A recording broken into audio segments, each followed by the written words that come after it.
The Earth. Because of the personification of nature into the goddess and the fact that many people had, for a long time, had a direct energetic and emotional relationship with nature in this way, when it came time to begin the action-oriented masculine direction that you as a collective chose to take, your relationship with the earth itself changed. It was the suffering that you had experienced that you became sure you no longer deserved to experience that drove this process of evolution. I say that it is evolution and refer to the unhealthy imbalance that it led to, yet it is in fact evolution. The very nature of your free will as your expression of divine, creative intent and power means that you must make decisions for yourself, and doing so leads you down your evolutionary paths, even when you create situations and circumstances that are not healthy. The earth has always been considered feminine. You felt in times previous that she is your mother, and you lived through a connection and an active relationship with her. You thought before you acted upon the earth, and you incorporated the use of the earth's resources into ritual and prayer through which you honored the earth as the provider of all you needed. Yet the time came when you had had enough of feeling at the mercy of the whims of the earth. Severe weather events that led to climate change, challenges with resource availability and other difficulties were some factors that led to your decision to pull away from a connection to the earth and to conceive of yourselves as separate and always separating from nature. Natural ways of living and all ways of relating to earth began to bring a sting to your emotions as you began to develop wounding surrounding what was happening to you as a result of what seemed the choices of nature and the earth. You woke up to conceiving of the earth as not your mother but as a cruel force that was not out to protect you and did not have your best interests in mind. This was a radical change, and yet it did not happen overnight. It had begun to be apparent to you that you had no control over your lives. You decided that you deserved better than to wait to see how this supposed loving mother of yours would treat you. The time came when you made the choice to get in gear and be more active in order to take control over your lives. As stated above, this was important, yet one result was that you perceived yourself as separate from, and always separating more from nature and the cycles of life on the earth and all the other beings on it. You began to use the earth's resources without any ritual or prayer to keep you conscious of the gift that these beings were offering you. For your own empowerment as a species, it seemed necessary as you pulled away from the connectedness to the earth to make her a villain. And what she had to offer, that you previously had accepted from her with reverence and appreciation, you began to take with no reverence and appreciation, and you began to take more and more of it as your definition of progress unfolded and evolved. In time, you began to consider that the earth existed in order to be of service to you. Since you humans were the most important beings on the planet, look, after all, at the wonderful and progressive things you were now creating. Look at how wonderfully you were now able to fashion the world around you. Nothing like it had ever been done on earth before, and you knew it, and you felt you were to be respected above all others for having been able to conceive of and complete these works. Countless numbers of you are now carrying emotional and energetic debris, which is to say knots and bruises in your energetic field about this situation. During the transition from accepting the resources with reverence and appreciation to taking them with no reverence and appreciation, many of you suspected privately that there was something very wrong with this course of action. There were those of you who had enjoyed a balanced relationship with the earth, and so now no longer honor it, and to have no space and time built into the new ways of doing things and living to do so brought you pain. As you have by now recalled some measure of your multidimensional nature, this is a kind of pain and regret that might be available to you now in your feelings in this moment. It might be coming to the surface with all the other feelings from your past, including your soul's other lives along the Earth timeline, that you have not yet learned how to resolve, understand, and release. There are many people living on the Earth now, seeking to take better care of it and encourage others to do the same. It is a major activist endeavor at present, and the topic of global warming has provided a focal point for discussion, debate, and action. A number of you, passionate about this treatment of the Earth and all life on it, are unwittingly healing and working to release the emotional and energetic debris that you have been carrying since this split with the Earth first took place thousands of years ago. You are, through your actions now, addressing your held-over feelings about how the Earth should be treated, held over from your soul's other lives on Earth at other points along its timeline, and this is good. I encourage you to follow your passions and always aim to point out to you the context and use for them, and how, in fact, they fit into your soul's plan for you. But back to that other time. After a number of generations, it was clear that this split was the choice of a new majority. It became clear that if you were to be successful in social and cultural contexts, you would have to go along with this majority and do what you could to leave behind your concern for how you and others were treating the Earth and using its resources. Over time, this ended up a situation that held that you used these resources to further separate you from and elevate you above the Earth and all the rest of life on it. And so, in essence, you used the elements of the Earth itself in order to engender, deepen, and further the disconnect from the Earth that you had chosen in order to control your lives more so that you could eliminate the suffering the Earth seemed to have brought you. After more time had passed, you became habituated to thinking of the Earth as a source of materials for your own elevation. It is the extreme of that dynamic and philosophy in which you find yourselves today. It is, in fact, doubly destructive, because you are now making choices without even being aware of this historical context. This is to say that you are in many ways deepening into this situation without being conscious of doing so, and without understanding why it was necessary, as well as that it has now played itself out and is no longer necessary or helpful to your journey as all that is exploring living as humans on Earth. Now, as you look at the situation today, those of you who wish to do something about it find yourself poised in opposition to large corporate interests and deeply ingrained mental attitudes that support them. Some of you feel overpowered by these behemoth organizations that have grown up within and because of the mandate to use the resources of the Earth to elevate humanity, while not considering the effects on the planet and all the life on it in the process.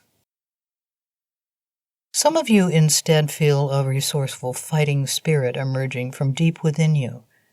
Whatever you are feeling, let yourself feel it.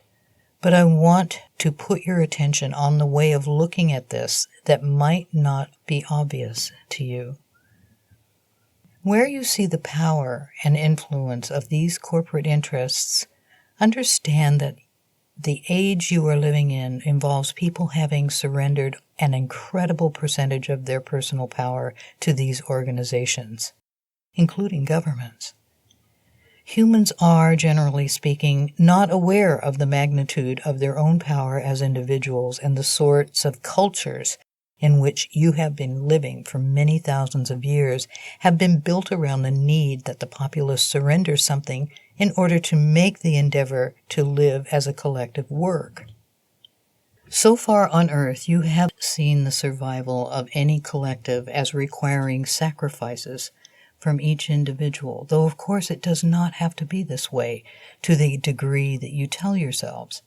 Often what is given up in your social context so far is seen to be not as important as the health of the collective, and this often can be true, but only in one way.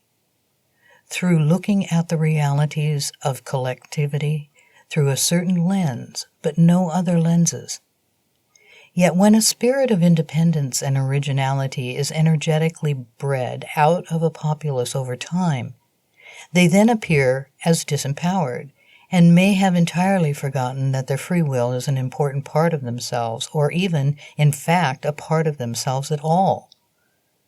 In the vocabulary I bring you today, having a group of people energetically, which is to say emotionally, bred to be cooperative and sacrifice their connection to their individual power obviously leads them to feel powerless to change anything for the better that isn't working. But now you need to change things.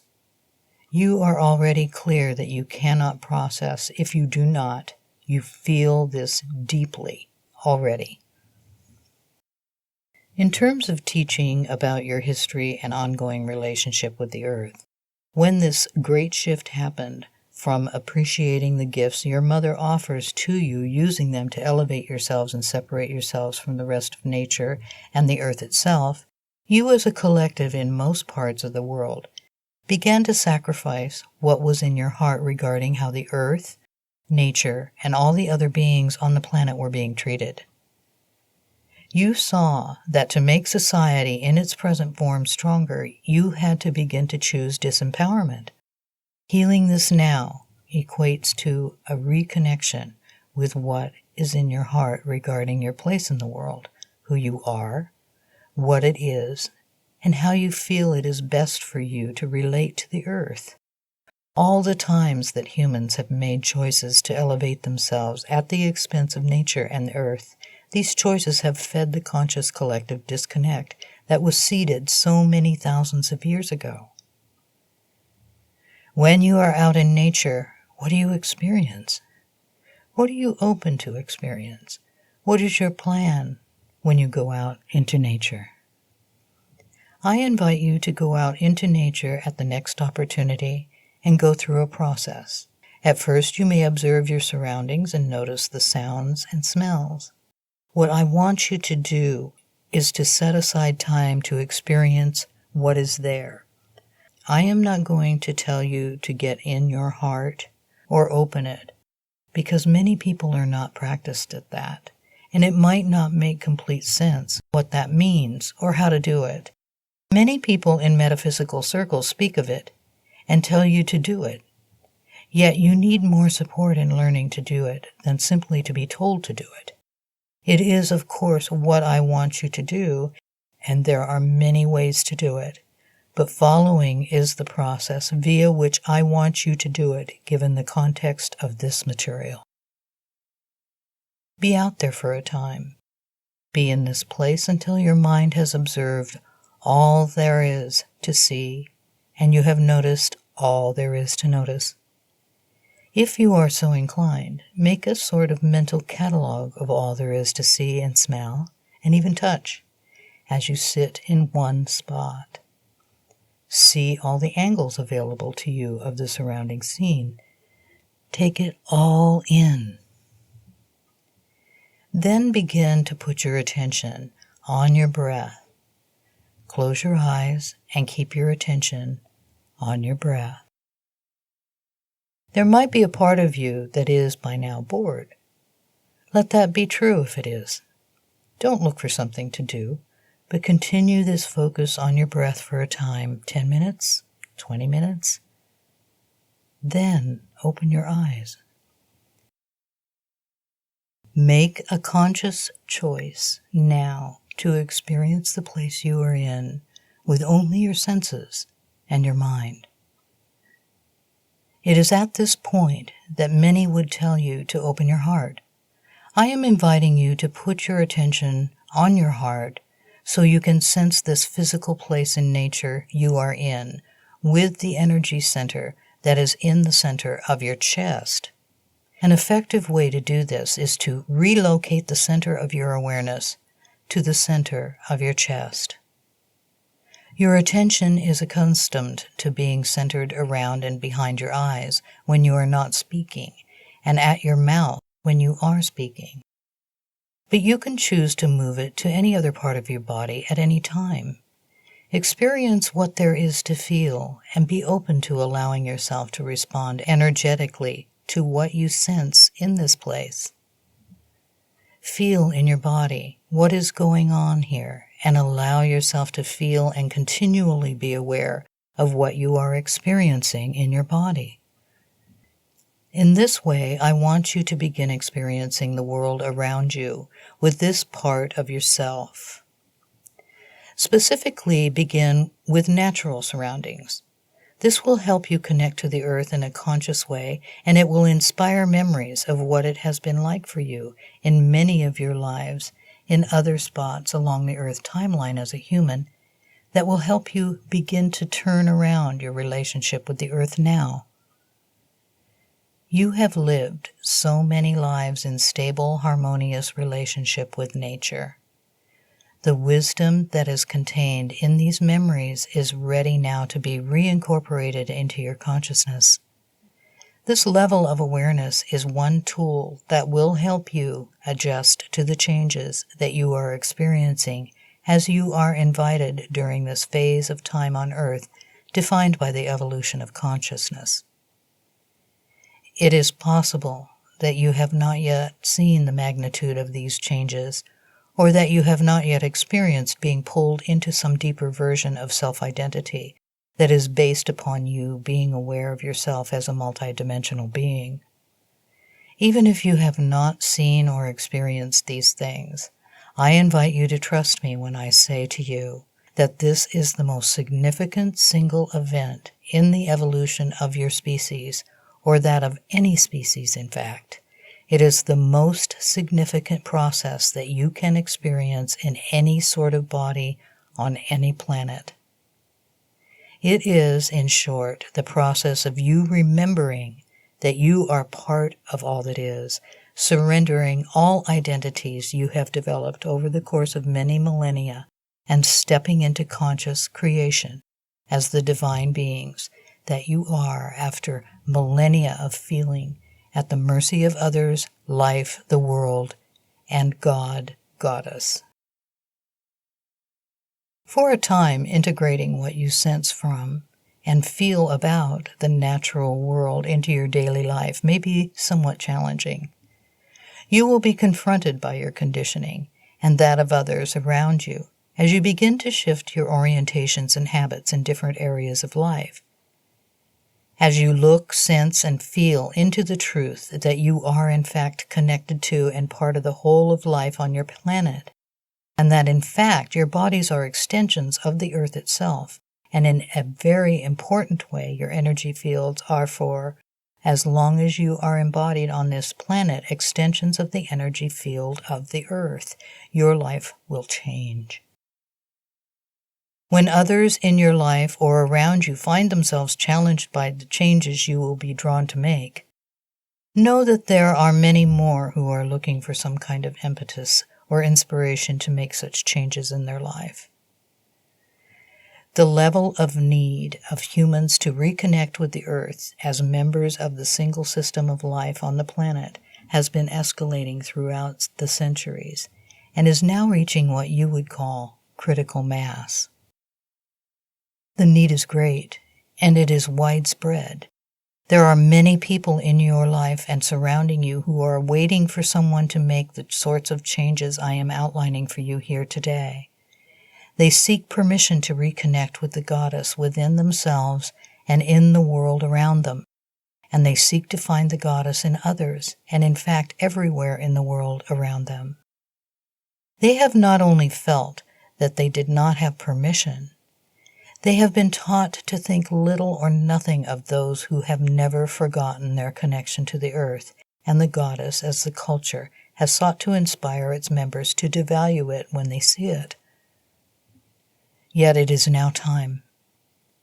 You can no longer ignore or avoid the call to reconnect with nature and your own true nature. And in fact, you could do well to remember to be grateful to those who have remained connected to the earth throughout all this time, because they have held space for this remembrance to unfold now. As the earth was, for a very long time, the focal point for humanity's connection with the goddess and with the natural feminine, it is only natural now, as you are moving closer to re-inhabiting a healthy connection to the natural world, that the earth itself again becomes a focus of your attention and intention in this arena. This is a fine development, returning to the earth as a focal point, at least in the beginning of the process. However, I will outline in this teaching today different ways that you can relate to the goddess so that there is not a single focus. As when there is a single focus of your attention, you can fail to see the interconnectedness of all the facets of the natural feminine that are, in truth, surrounding you and permeating all of life always. I also seek to bring you to awareness of yourselves as multidimensional beings, and this involves revealing to you the nature of all manifest and non-manifest existence. Adopting the mindset that there should or needs to be a single focus for any aspect of life experience is a construct of the mind, and as you can now see, you have played that out as far as you can without handicapping and compartmentalizing yourselves into poor health on all levels and a fundamental disconnect from your true nature.